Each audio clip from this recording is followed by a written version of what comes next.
Салам достор, даамдуу тамактар каналына кош келиңиздер. Бүгүн көпчүлүктүн суроосу боюнча үй шартында майонез даярдайбыз. Кадимки эле дүкөндүн провансаль майонезине окшош, жасалышы дагы оңой эле жана эң негизгиси эч кандай химиялык кошулмалары жок, таза азыктардан болмокчу.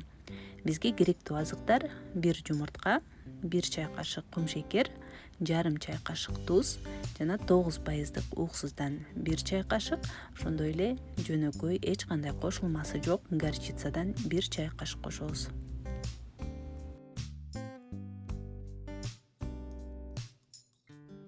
Эми жыты жок таза өсүмдүк майынан 200 мл куябыз жана майонез жасоодогу негизги шарттарды атап өтсөм, бул баардык азыктардын үй температурасында болуусу шарт. Эгер муздаткычтан чыгарып эле жасап баштасаңыз, анда суюк болуп калышы мүмкүн. Экинчи дагы бир маанилүү нерсе — бул чалып жаткан идишибиз блендердин өзүнүн диаметринен бир аз гана чоңураак болушу керек. Ошондуктан узунураак ичке идишти алабыз. Эң ылайыктуу эле блендердин өзүнүн стаканы. Үчүнчүсү, блендерди стаканга салганда жумуртканын сарысы ортосунда болот дагы. Эч кайда жылдырбастан, айлантпастан, ордунан козгобостон чалып баштайбыз. Мен дароо экинчи ылдамдыгына койдум, күчтүүрөөк 20-30 секунд чалганда эле коюуланып баштайт. Ошол кезде эгер бетиндеги майлары ылдый түшпөй жатса, акырын гана көтөрүп коебуз дагы.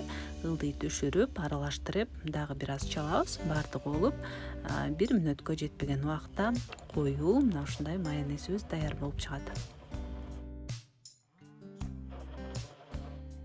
Эгер майонез окшошпой суюк болуп жатса, анда дагы бир жумуртка кошуп көрсөңүз болот. Бирок баардык шарттарын туура аткарып, туура жасасаңыз, анда сиздики дагы дал ушундай коюу сонун майонез болот.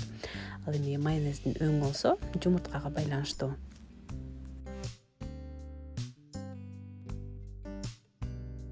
Мындай майонезди муздаткычта 10 күндөн 14 күнгө чейин сактасаңыз дагы болот.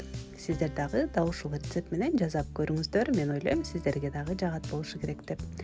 Ал эми менин видеом жакса, пайдалуу болгон болсо, ушул видеого лайк басып коюуну унутпаңыздар. Ошондой эле суроолор, сунуштар болсо комментарийге жазыңыздар. Каналыма катталыңыздар, эгер каттала элек болсоңуздар. Алдыда дагы көптөгөн кызыктуу видеолор болот. Көргөнүңүздөр үчүн чоң рахмат. Кийинки видеолордон көрүшкөнчө саламатта калыңыздар.